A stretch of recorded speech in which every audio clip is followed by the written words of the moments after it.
네, 그러면 오늘 저희 위임을 통해서 열 번째 오늘 바울의 기도, 우리의 기도 내용을 같이 살펴보도록 하겠습니다. 오늘은 저희가 제목이 주권자 하나님께 드리는 기도라는 제목인데요. 말씀은 에베소서 1장 15절부터 23절입니다.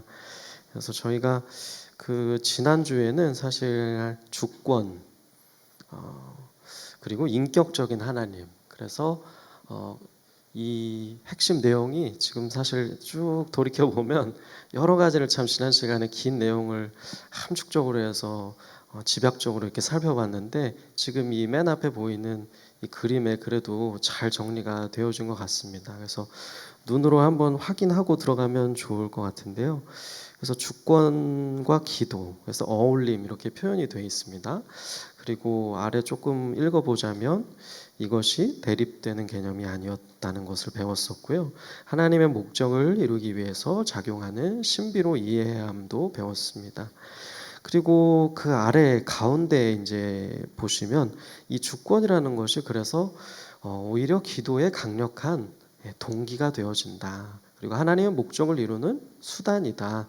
이런 말씀들 우리가 중요하게 배웠었습니다. 그래서 마지막 맨 아래 보시면 주권을 신뢰하기 때문에 우리는 더욱 힘써 기도하는 사람이 되어야 한다. 이런 어떤 결론적인 내용까지도 살펴보았었습니다. 한번 그림 참고해서 지난 시간 내용 이렇게 복습해보는 또 시간 가져보시면 좋겠습니다. 저희가 오늘은 에베소서 1장 15절부터 23절인데 그 내용을 좀 축약하다 보니까 이게 말씀 부분을 좀 한번 읽고 시작하면 좋을 것 같은데 이렇게 넣지를 못했습니다. 그래서 혹시 성경책이 있으신 분들은 혹은 성경책이나 핸드폰으로 한번 지금 펼쳐주시면서 같이 한번 읽고 들어가면 좋겠습니다. 조금 긴데요. 그래도 한 절씩 번갈아 가면서 한번 읽어보면 좋겠습니다. 에베소서 1장 15절부터 23절까지인데요. 저부터 한 절씩 읽어보도록 하겠습니다.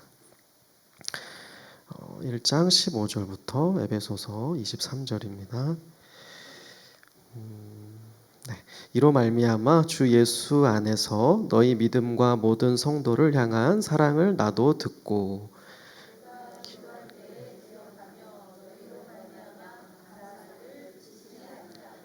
우리 주 예수 그리스도의 하나님 영광의 아버지께서 지혜와 계시의 영을 너희에게 주사 하나님을 알게 하시고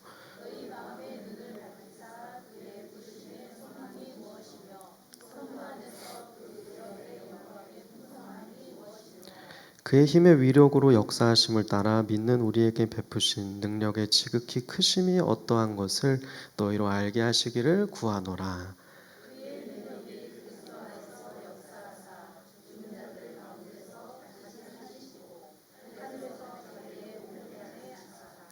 모든 통치와 권세와 능력과 주권과 이 세상뿐 아니라 오는 세상에 일컫는 모든 이름 위에 뛰어나게 하시고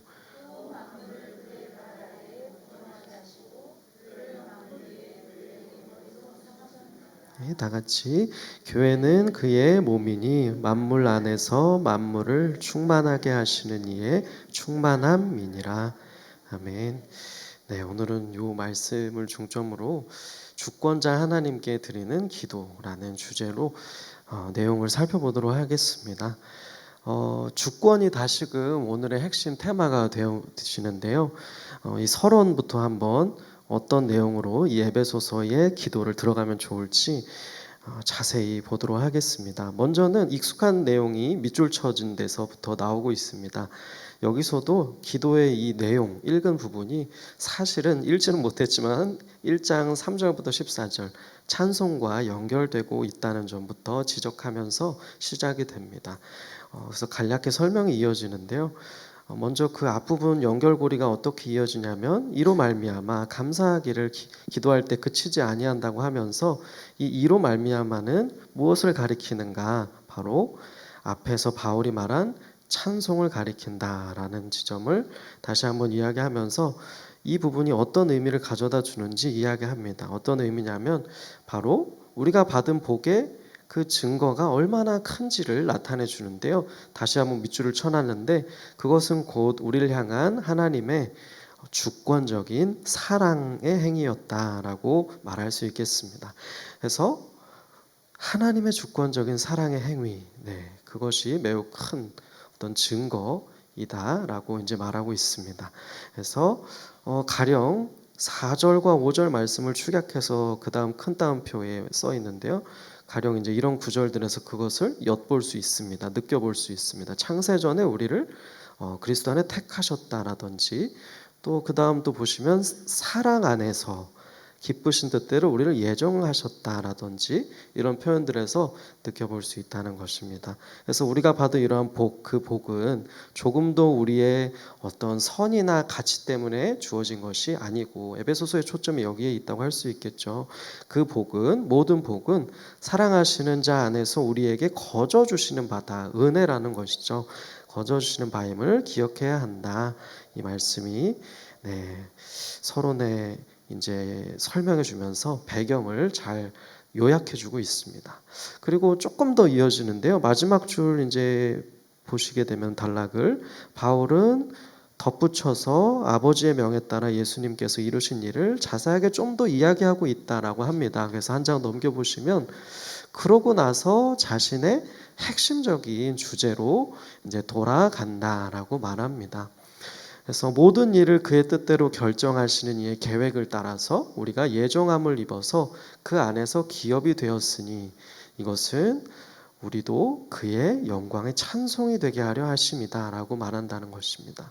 그래서 이 안에는 그 당시 그 에베소 편지를 받았던 에베소 교인들 뿐만 아니라 우리까지도 이제 포함된다고 할 수 있겠죠. 그 말을 하면서 약속의 성령이라는 놀라운 선물을 포함하여서 하나님의 모든 복이 우리에게 주어졌고, 이 모두는 우리로 하여금 그분의 영광을 찬송하게 하려 하심이었다. 바로 이러한 맥락 속에 우리는 그것을 인지한 채로 오늘의 기도를 마주해야 된다, 이렇게 열어가고 있습니다. 그래서 그 다음 달락 보시면요, 바울은 이로 말미암아, 바로 이로 말미암아 자신이 기도하고 있다라고 말하는 것이다. 어떤 이유인가? 일각에서는 바로 앞절만 들어서 기도하기로 마음먹은 것이 그들에 대한 어떤 믿음에 대한 소문을 들었기 때문이다라고 말하지만, 그것보다는, 하지만 이는 앞서 말한 내용처럼 3절부터 14절의 큰 부분을 유기적으로 읽어야 된다고 말하는데요, 작은 한 부분으로 초점을 너무 좁혀 해석해서는 안 된다고 합니다. 그래서 괄호의 첫 번째는 초점이라고 적어보시면 되겠습니다. 그래서 이로 말미암아라는 말은 그 초점을 이제 넓혀야 된다고 말하는데요, 더 구체적으로는 그 부분에 반복되는 핵심 주제들을 가리킬 소지가 높다, 그렇게 보는 게 더 타당하다라고 설명해 줍니다. 바울은 깊이 예배하는 마음으로 하나님의 주권과, 여기 다시 한번 핵심 단어가 나옵니다. 괄호의 주권이라고 쓰시면 되겠습니다. 주권과 특히 그 주권 가운데 주님의 행하신 구원이죠. 구속을 바울은 개괄하고 있다고 말합니다. 그래서 그분의 주권은 그분의 은혜에 닫히고 그분의 백성이 누리는 복의 근원이다. 바울의 구체적인 기도의 제목들은 바로 이러한 바울의 생각에서 나온 것이었음을 여기서 설명해 주고 있습니다. 그래서 여기 이제 색깔 빨간색 표시로 했는데, 이게 흑백으로 하다 보니까 색이 좀 옅어졌는데요, 그 아래 부분이 사실 중요한 문장들이 이어지고 있습니다. 조금 더 보자면, 하나님께서 이미 주권적으로 이루신 일이 곧 그에게는 구체적으로 기도하는 그런 이유가 되었던 것입니다. 다시 말해서 바울은 그분의 목적에 맞춰서 기도하기를 힘썼던 사람이었습니다. 그래서 오늘 배우게 되는 내용은 무엇인가? 여기에 이제 좀 굵게 표시를 해놨는데요, 바로 하나님의 주권 아래서 기도하는 법이다라고 할 수 있겠습니다.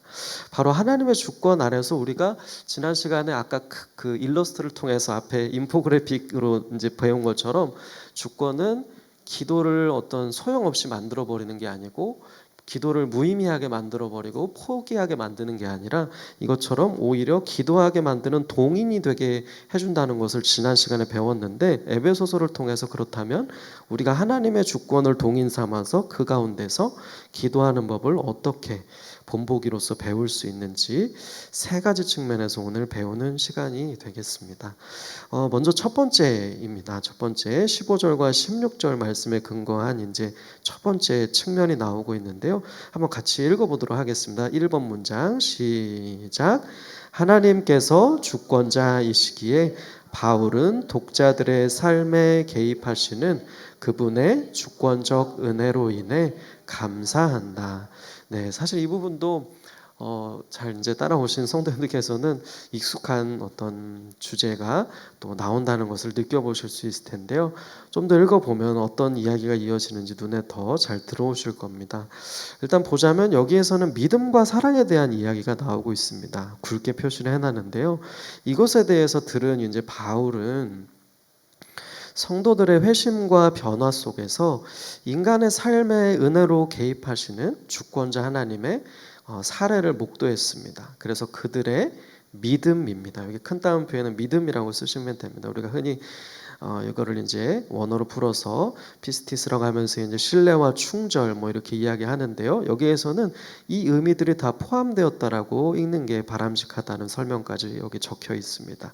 그래서 믿음, 이 믿음은 주 예수를 믿는 확실한 믿음이었고 그것이 그들의 성품도 변화시켰는데 그 아래줄 내려오시면 공적인 영역에서 모든 성도를 향한 사랑으로 그 성도들 가운데 에베소 성도들 가운데 풍성하게 나타났다는 그러한 놀라운 소식을 바울은 들었다는 것이죠.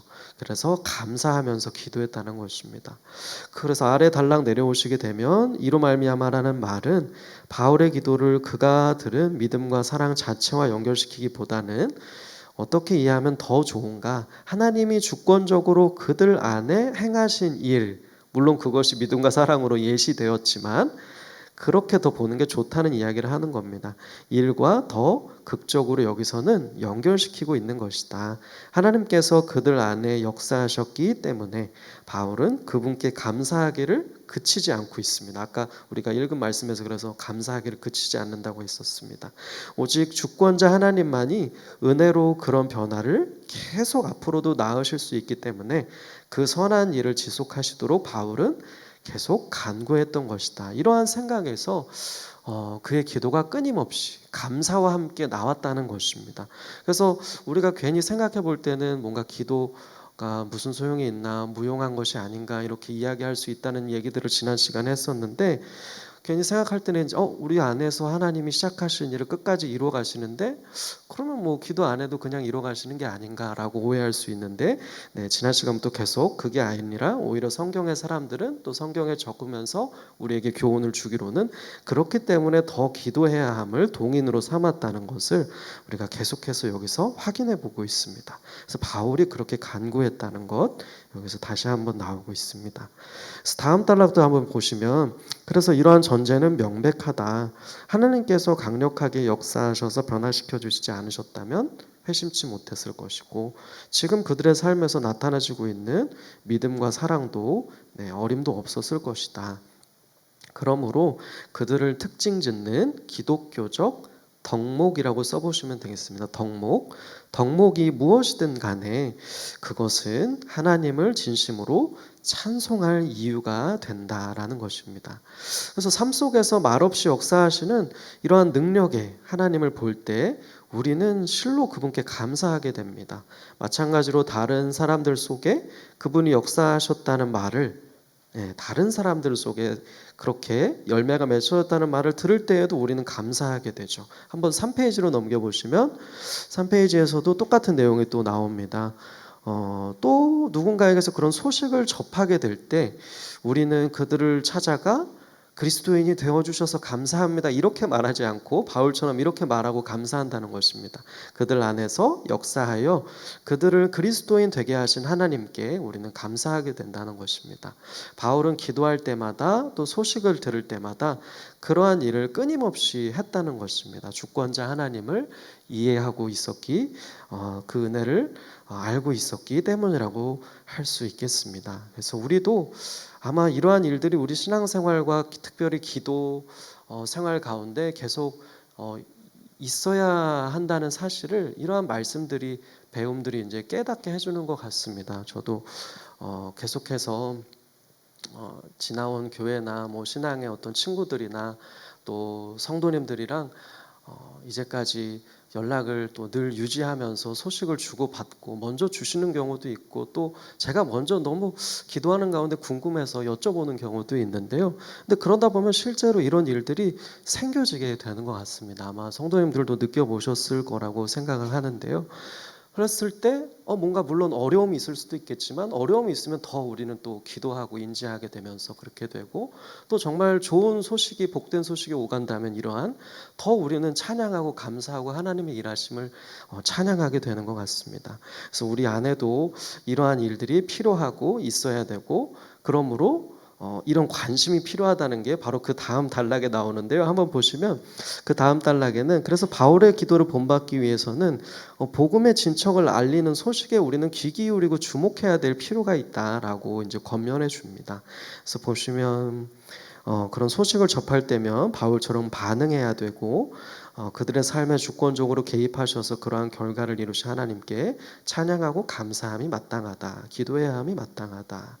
죄인 하나도 회개하면 하늘에서 천사들도 기뻐한다고 했는데, 네, 우리가 이러한 소식 앞에 기뻐하고 감사하지 않을 이유가 결코 없다는 것이죠. 이건 결코 과한 일이 아니라는 것입니다. 그래서 우리 안에 그러한 감사가 있는가? 그리스도를 믿기 시작한 사람들의 소식을 듣고도 감사를 표현하지 않는다는 게 있을 법한 일인가, 이렇게까지 쓰고 계십니다. 그래서 이 부분에서도 아마 저희가 얻을 수 있는 교훈이 분명 계속 있는 것 같습니다. 그래서 1번 내용이 이렇게 마무리가 되었습니다. 2번을 한번 또 이제 넘어가 보겠습니다. 2번 문장도 같이 한번 읽고 들어가 보겠습니다. 시작. 하나님께서 주권자이시기에 바울은 성도들을 구원하신 하나님의 거룩하고 주권적인 목적이 이루어지기를 위해 중보한다라고 말합니다. 그래서 하나님이 주권자이시기에 이것이 동인이 되어서 바울은 어떻게 기도하냐면, 성도들을 구원하신 하나님의 그 거룩하고 주권적인 목적이 있는데, 그 목적이 이루어지기를 17절부터 19절에 이렇게 간절히 기도하는 모습을 보게 됩니다. 먼저 이제 서론격의 문장들이 그 다음 이제 보시면 이렇게 쭉 나오는데요.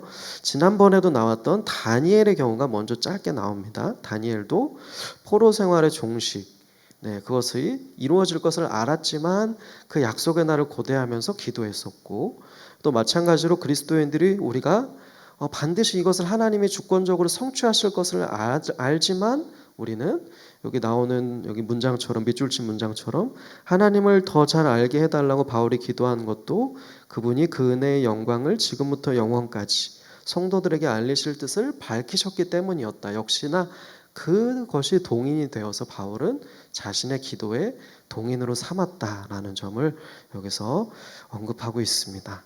이처럼 여기 굵게 표시된 두 줄 내려가서 볼까요? 여기 보시면 사람들 안에 은혜롭고 주권적인 목적을 행하기 시작하신 하나님께서 그것을 우리는 끝까지 이루시기를 위해서 기도해야 함이 마땅하다는 설명을 하고 있습니다. 그래서 바로 여기 밑줄 친 대로 한번 넘어가 보겠습니다. 요컨대 부분으로. 요컨대 그런 이유로 우리도 바울처럼 기도해야 한다. 우리 삶 속에 임하는 하나님의 이러한 놀라운 주권적인 은혜는 기도를 위축시키는 것이 아니라 오히려 기도의 동인이 되어야 한다. 여기서 다시 한번 동인이라고 쓰시면 되겠습니다. 동인이 되어야 한다. 바울의 경우처럼 말이다. 그렇다면 그가 그것을 동인 삼아 구하는 구체적인 기도의 제목은 무엇인가가 그 다음 단락부터 자세히 설명되고 있습니다. 바울은 에베소 교인들이 하나님을 더 잘 알도록 기도한다라고 쓰시면 되겠습니다. 하나님이라고 채우시면 됩니다. 그렇습니다. 이게 이제 이 핵심 이제 멘트라고 할 수 있을 텐데요. 앞에 여러 가지 앞뒤로 붙는 말들이 많지만 바울이 오늘 간구하고자 했던 에베소 교인들을 위해서 간절히 기도했던 제목을 뭔가 이렇게 하나로 요약해 보자면 아마 이 문장일 겁니다. 에베소 교인들이 하나님을 더 잘 알도록 기도했습니다. 그래서 이것이 첫 번째 기도 제목, 가장 우선되는 기도 제목이었습니다.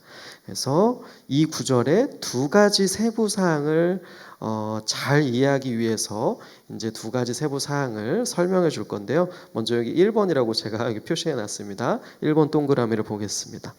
첫째로 하나님께 뭔가를 구할 때 바울은 대개 그 요청과 관계된 어휘로 하나님을 부르거나 묘사한다는 점으로 먼저 첫 번째 부분을 더 잘 이야기한 부분을 이렇게 설명하고 있습니다.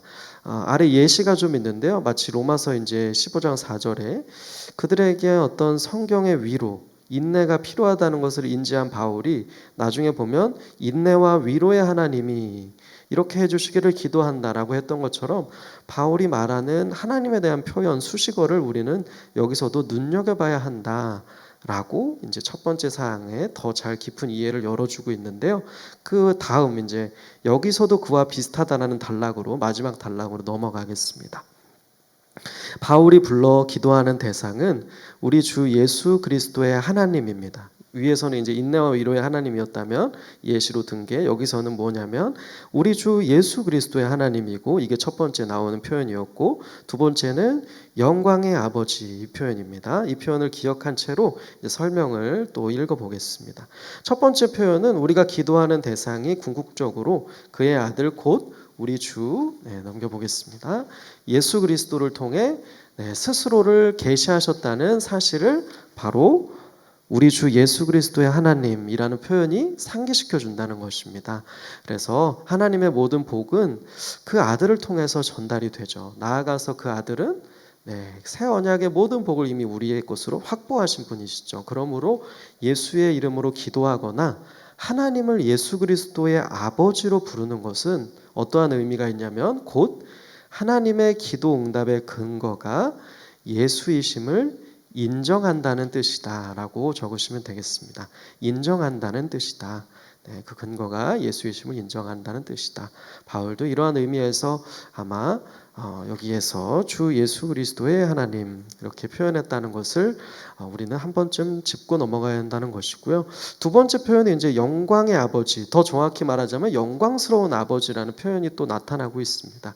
그래서 그런데 영광은 대개 두 가지 개념과 이제 성경에서 자주 연결된다는 점을 여기서 유익하게 지적해 주는데요. 첫 번째는 둘 다 굵게 표시를 했는데 하나님의 통치이고요. 두 번째는 하나님의 그 은혜로운 자기 계시라고 합니다. 그래서 아브라함의 경우도 모세의 경우도 설명하면서 여기에서는 마지막에 하나만 또 보도록 하겠습니다. 밑줄 친 부분 그분이 여기 요한복음 나오는 그분이입니다. 그래서 그분이 이 땅에서 하신 일도 다 하나님의 영광을 예수님이 하신 일도 영광을 드러내는 일이었고 그 절정이 곧 십자가였다. 그래서 이처럼 성경에서는 영광을 말할 때 통치와 자기 계시의 어떤 개념과 늘 염두에 두면서 생각을 하는 게 유익하다라는 것을 기억하면서 설명을 조금 더 읽어보도록 하겠습니다. 그래서 영광이 어떤 의미를 갖냐면 그 다음 단락에 빈칸을 채워보겠습니다. 그리스도인의 최종 목적지라는 의미를 갖습니다. 영광은 그리스도인의 최종 목적지이며 이미 우리는 주와 같은 형상으로 변화하여 영광에서 영광에 이르는 중이다. 이것도 바울의 표현이죠. 성경의 유명한 구절이죠. 그래서 바울이 영광의 아버지께 기도했다는 것은 사실은 어떤 의미로 풀 수 있냐면 곧 하나님의 통치의 정당성을 고백하는 것이고 또 그분의 은혜로운 자기 계시에 감사하고자 했던 것이었고 아버지의 통치를 궁극적인 소망으로 천명하고자 했던 어떤 마음이 들어있다는 것으로 우리는 더 깊이 읽어볼 수 있다. 이렇게 자세히 써주고 있습니다. 그래서 이러한 개념도 함께 인지한 채로 첫 번째 부분이 마무리가 됐습니다. 그래서 이분이 이제 신학자시다 보니까 하나하나 좀 뜯으면서 좀 구체적인 이제 부분을 그냥 넘기지 않도록 일단 첫 번째 파트를 용어를 해설을 해주었고요. 이제 두 번째 파트로 한번 넘어가 보면 좋겠습니다. 두 번째 파트도 이제 특정 부분을 이제 자세히 해설해주고 있는데요. 바울은 단순히 하나님을 더 잘 알게 해달라고 기도하지 않았고 이를 위해 하나님께서 우리에게 지혜와 계시의 영을 주시도록 기도했다는 점을 이제 설명해주고 있습니다. 여기에서는 목표 수단이 이제 나타내진 것인데요. 우리에게 필요한 것은 더 정확히 말하면 여기 괄호는 이제 성령이라고 쓰시면 되겠습니다. 성령. 그래서 우리에게 필요한 것은 결국 여기에서 어떻게 구하고 있는 것이냐면 성령을 통해 전달되는 지혜와 계시 그것이 점점 증진되도록 자라가도록 구하고 있었던 것이다. 그것은 어떤 신학책을 읽고 얻어지는 진리 체계가 아니고 여기서는 어떻게 읽는 것이 바람직하냐면 우리는 지혜, 여기 특별히 이제 설명까지 덧붙여주고 있는데요. 하나님의 우주에서 그분께 기쁨이 되게 사는 법, 이러한 설명, 지혜와 계시에서 우리는 자라가야만 함을 바울은 성령을 통해 그것이 이루어지기를 기도하고 있다. 우리는 이 점을 놓치지 말아야 한다. 이렇게 이야기하고 있습니다. 조금 더 설명이 더 이어집니다. 보시면 그리스도인들이 하나님을 이처럼 더 잘 알기 위해서는 그 성령, 그분의 영이 자신과 자신의 길을 계시해 주어야 한다는 것입니다.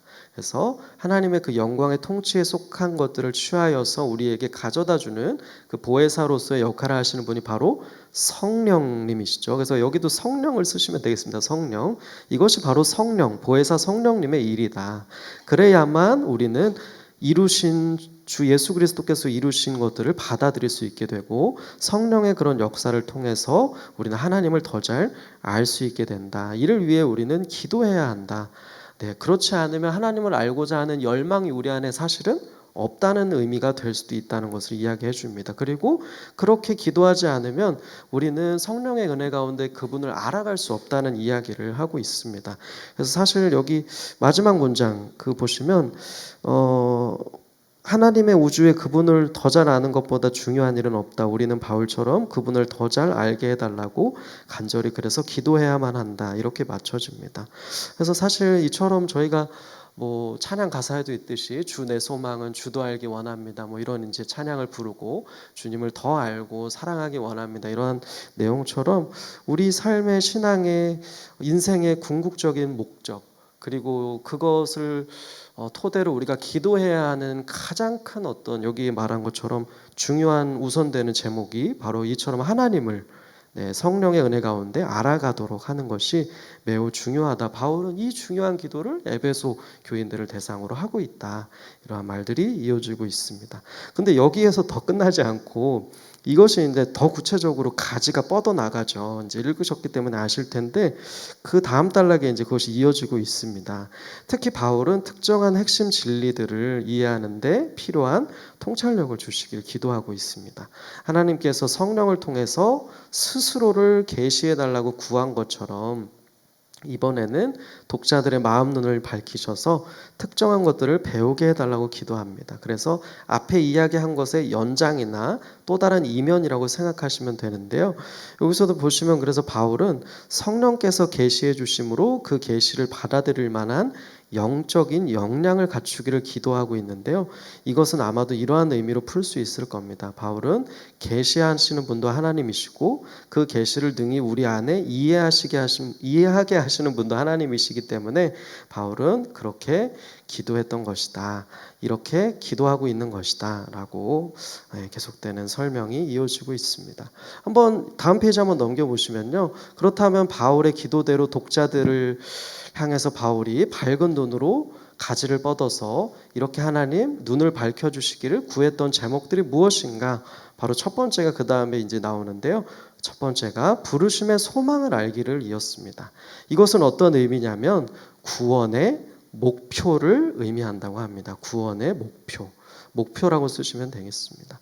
그래서 한 두 줄 내려가 보시면 부르심의 소망이란 계속해서 앞을 내다보기 위한 부르심이고 관점인데요. 그리스도인이란 부르심의 소망은 구원 중에서 미래라고 쓰시면 됩니다. 미래를 고대하는 요소이다라고 합니다. 그래서 소망은 여기서 다름 아닌 새하늘과 새 땅에서 하나님의 임재 안에 살아가는 삶, 여러 가지로 표현해 주는데요. 하나님의 영광을 바라는 소망, 그 영광에 동참할 소망, 더불어 종말에 그리스도와 함께 영광 중에 나타날 소망, 이러한 것들을 의미한다고 자세히 풀어줍니다. 혹은 기대, 이렇게 말하고 있습니다. 그래서 그 다음에도 이제 문장을 보시면 여러 권면이 이제 이어집니다. 우리는 영원의 가치를 목전에 두고 살아가야 한다. 기도해야 한다. 이러한 권면이 이어지고 있습니다.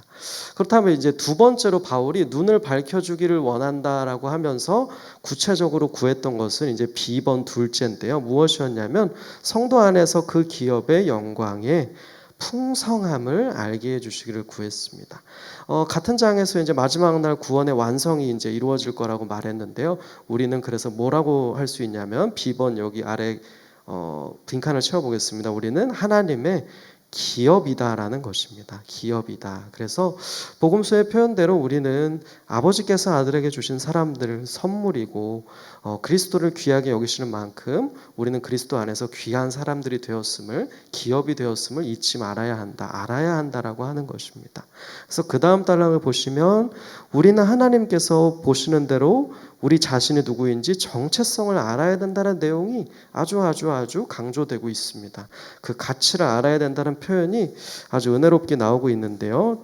읽어보면 바울은 하나님께서 우리에게 부여하시는 가치를 그들이 알기를 원했다. 그분께서 우리를 귀히 여기심은 우리가 본질적으로 가치 있는 존재여서가 아니라 우리가 그리스도와 연합했기 때문이다. 연합이라고 써보시면 되겠습니다. 그래서 이러한 정체성, 그렇기 때문에 우리에게 그리스도의 의가 전가되었고 그분과 함께 상속받을 운명이 되었고 이러한 전체성, 하나님의 기업됐다는 사실을 바울은 그들이 잘 알아서 합당하게 그에 맞게 변화된 삶을 계속 풍성하게 살기를 바라면서 기도했다라는 점을 우리는 여기서 이해해야 된다는 것을 짚어주고 있습니다. 마지막도 한번 보면 마지막 단락에 하나님의 기업으로서 영광의 풍성함을 깨닫기를 원했다. 다시 정리해주고 있습니다. 하나님의 기업이라는 이유만으로 우리에게 주어지는 이것은 특권이다. 형언할 수 없이 큰 특권이다. 하나님의 영광과 하늘의 영광을 바라보며 살기 위한 동인입니다. 여기서도 다시 한번 동인이라고 쓰시면 되겠습니다. 동인으로 이보다 더 크고 높은 것이 있겠는가? 장차 우리에게 풍성이 부어질 은혜와 영광을 생각한다면 우리는 하나님을 당연히 찬송하게 된다는 것입니다. 하나님께서 우리를 그리스도 안에서 그분의 기업으로 삼으셨다는 사실 하나만으로 충분한 찬송의 이유가 된다라고 말합니다. 그래서 바울은 그러한 그들이 정체성을 깨닫기를 이만큼 중요하게 여기면서 기도했다라는 점을 짚어주면서 둘째가 마무리됐습니다. 이제 세 번째는 이제 좀 짧지만 이제 3번으로 이어집니다.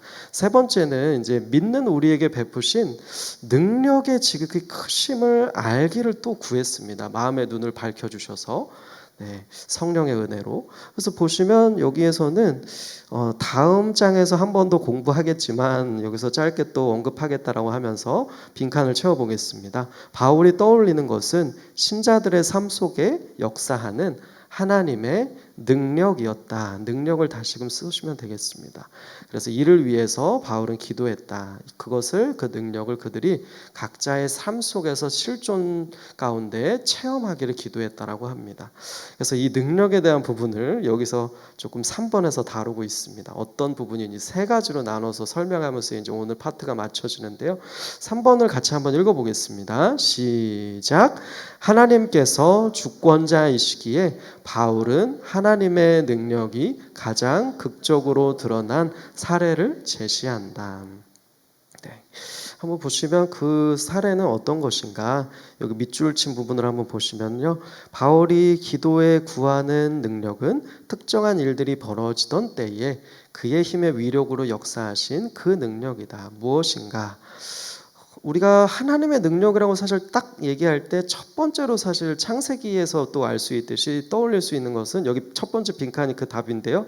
바로 하나님의 주권을 생각할 때 떠오르는 것은 솔직히 하나님의 창조의 능력이다라고 이제 첫 번째로 열지만 사실은 여기에서는 그런 맥락이라기보다는 바울이 생각한 것은 무엇이었는가?